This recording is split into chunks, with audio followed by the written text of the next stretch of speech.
Hey, would you look at that? It's Smissmas already! With the Halloween update starting in the beginning of October, and Smissmas last year being on the 3rd of December, I should have probably expected this to be early too. And this is kinda sorta the biggest update of the year, so I guess I should talk about it. The bigger updates of 2021 as a whole have basically been an extension of 2020's. In a lot of ways, they're just bigger versions of what we got last year, which isn't bad. Now, besides the whole bot problem, which I know is a big thing to just brush aside, 2020 and 2021 were decent improvements over 2019 and the second half of 2018. From after the Blue Moon update in March of 2018 through like all of 2019 was probably the lowest point in TF2 in terms of development from Valve. They really weren't doing a whole lot. So again, aside from the bots, the last 2 years have been a step up in terms of updates. And to me, it did feel as though the patches in 2021 did have more substance than last year's. And I mean, they just finally fixed the engineer not losing metal when he's hitting a damaged building that's redeploying. It's all worth it just for that. How long has that bug been around? You know, it's nothing huge, but we did get a lot of tiny quality of life changes. And that's good. But aren't these holiday updates feeling kind of, I don't know, for lack of a better term, kind of soulless? We haven't had a blog post in all of 2021, there are no fancy update pages, Christmas is now apparently a timed event like Halloween is. The hats are, well, let's talk about the item selection of the case this year.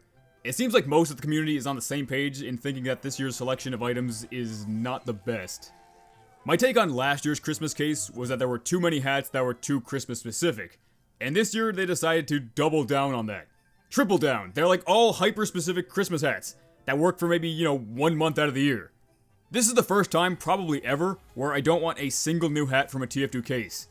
Well, I guess the heavy moose hat isn't that bad, I might get that, but come on, that's like one hat. Now, of course, this isn't meant to be a personal attack on any of the creators of these hats, or even to necessarily disparage the quality of these items. This is really almost entirely on whoever at Valve is picking these items specifically. A handful of Christmas items are fine, 1 or 2. But just because a crate is released in December doesn't mean it needs to be entirely holiday themed. And I can't even say that whoever picked these items were just being lazy and picked whatever, because they must have specifically searched out Christmas stuff on the workshop. You could literally go to the Steam workshop at any given time and find more fitting items on the front page. And just to prove my point, let's take a look right now. You got the Spy tracksuit, which is good. Engineer ski mask is nice. Spy Christmas suit is fine. Polar Express hat, I like that. The point is that whoever was picking these hats could have easily just grabbed a couple from the front page and gotten a more diverse and fitting selection than what we got. It seems like their goal was to pick out the most hyper-specific Christmas items they could. But if you like these items and get some enjoyment out of them, I can't fault you there. I just don't think they look good for 11 out of the 12 months. And even then, I feel like they kind of blend together with the Christmas items already in the game. So yeah, not a fan of the new hats. But we did also get some new unusual effects, which I don't really have an opinion on, and some new taunts. The sniper one I think is pretty good. The medic one is simple, but in a nice kind of classic taunt kind of way. And the pyro one is okay. But those are all cosmetic things. The real meat of this update is all the maps they added. And I remember that last year when they added 4 new maps for the Smissmas event, someone in my Discord pointed out that it was the first time TF2 added new non-Halloween maps since they started playing in 2018. Which is kinda crazy when you think about it. Once the map workshop became a thing, we got new maps pretty frequently from 2015 to 2017. And then of course it kinda fell off. For the event last year we did get Whatville with its questionable quality, but we also got Pier, which made it out of being a holiday map, and was the first new non-restricted map since Jungle Inferno in 2017. This year we got 6 new maps, and only 3 of them are overtly holiday themed. We got Double Frost, which is a nice winter version of Double Cross. How you feel about that obviously depends on how you feel about the original map, but I personally like Double Cross. Then you have the map Chilly, which is a Smissmas version of the Halloween map Terror, and I'm not exactly a big fan of the original map, but without all the Halloween stuff going on, I guess it's a little bit more tolerable. We also got Payload Polar, which is a Christmas version of a map that hasn't been added called Coal. This map seems okay, but to me it's easily the most forgettable out of the 6. Though up to this point I've only played each of these maps once or twice, so I can't exactly give a super in-depth opinion on them. Then we have 2 maps set in snowy areas that aren't Christmas themed, and a space map. I would say that these 3 probably have a good chance of staying after the event's over. I would be pretty disappointed if they weren't put into the normal map rotation. And that's not necessarily because I love these 3 maps, because again, I haven't had enough time to fully form an opinion on them, but because I just want more maps to play during the rest of the year. Last year, Pier was kind of the odd map out of the 4 because it wasn't specifically Christmas themed like the other ones, so to me it seems like they kind of had the intention of keeping it the whole time. This year, the map Bread Space is kind of that map out of left field. and I think it looks great. I did enjoy what I played of it too, but it definitely gets a lot of style points. If we're never going to get Asteroid, at least we have something that looks kinda like it. The giant bread monster at the end is very well done, and aside from the space theme, this seems like it could have been something that came out alongside expiration date. I don't know, maybe you could just imagine that Manco couldn't get rid of all that excess bread, so they teleported it to space. This map is still considered a beta map by the creators, according to its workshop page, so that does seem kind of weird that Valve would add it as is. But the TF2 team is actually pretty good about accepting creator updates for maps, so hopefully any changes the makers of Bread Space want to introduce will be added in future patches. The final two maps are Altitude and Cascade, which I honestly feel like they only picked because they have snow on them. That's not to say these aren't good maps, because I actually quite enjoyed both of them when I played them, but the thought process behind some of the things they added this year is questionable. The map Cascade almost feels like a combination of a bunch of other King of the Hill maps in terms of both look and layout. The point may be a little bit too wide open with some potential pretty big sniper sightlines, but like I said, I did enjoy what I played of it. Altitude, I think, might be a bit harder to judge.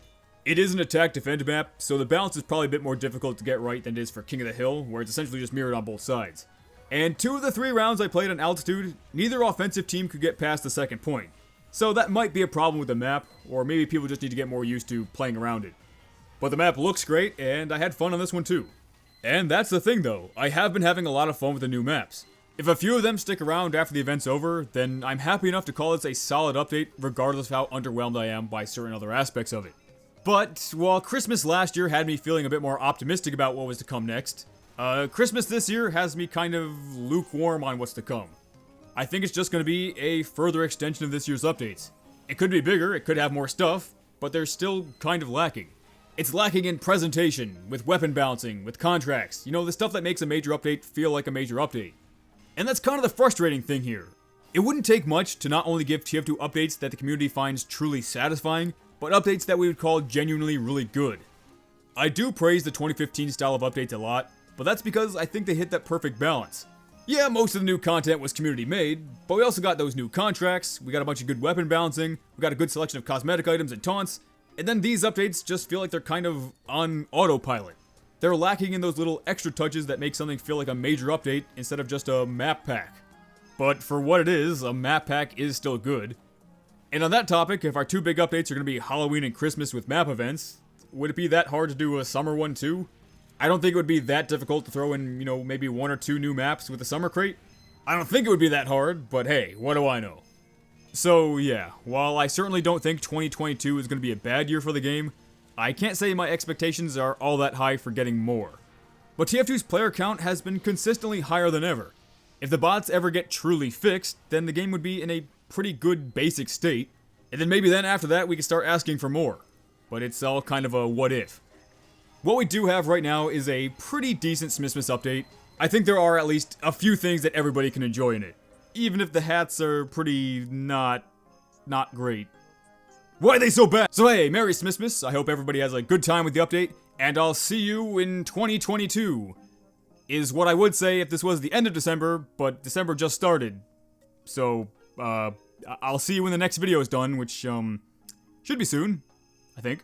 But also an extra special Merry Smissmas to my patrons like Varric, Captain Forex, Eggox, Dex, Probably Vinegar, Caponicus, Kelso the Pirate, Pillsman's Fox, Kybrid96, Scout with a Name, Glump, Salt God, Lavi, Taupe, Man of Jazz, and Time Consuming. Okay, peace out, dogs.